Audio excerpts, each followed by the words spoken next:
Did you ever struggle with peers? I never personally struggled with peers. I was always easygoing. I know a lot of the LTs did struggle with peers when it came to working with lower enlisted. Mm-hmm.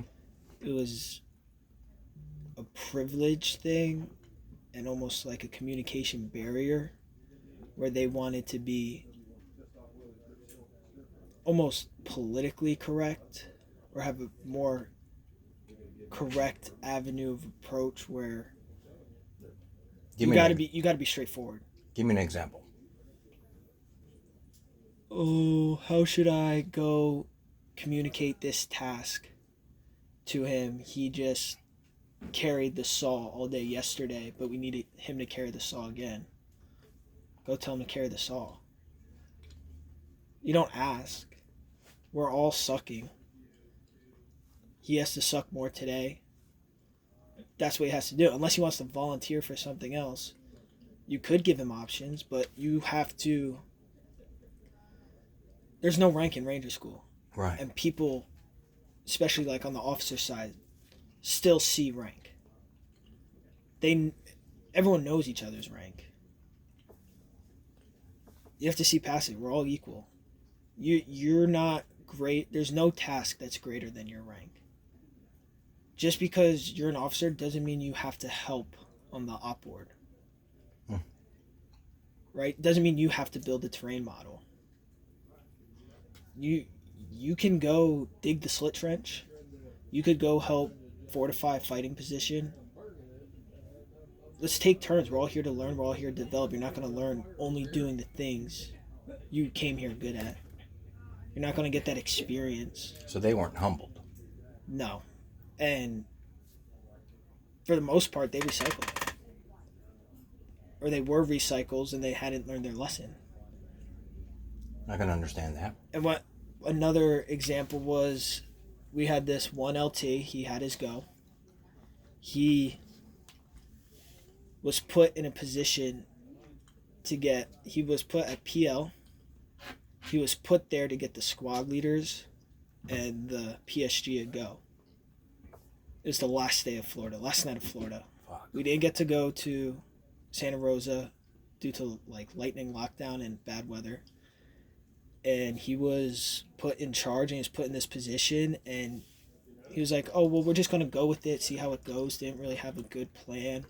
Knew he had his go. And Oh shit. we had the woods almost made like a squared off U, like a staple before it was closed. And for some reason, he put his security at the tops of the U, and then he put his support by fire on the left side and his assault on the bottom of the U. Mm-hmm. And if the assault didn't kill the security, when the support shifted fire, it messed it up.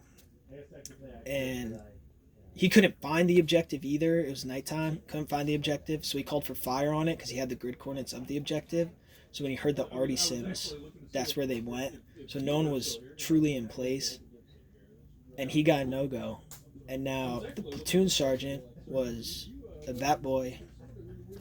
And he recycled. It was his first recycle. It was his second time at Ranger School.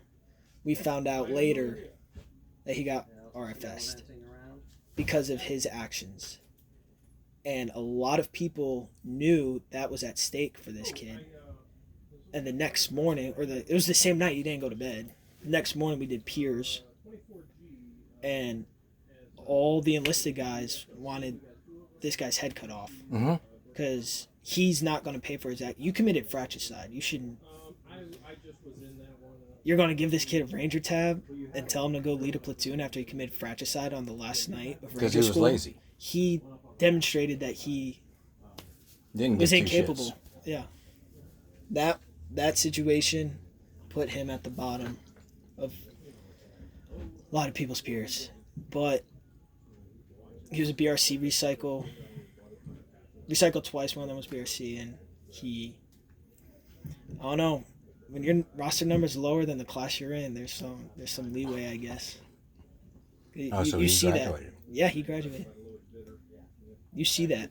You see these guys with different roster numbers getting the first looks, the Warbay planning looks.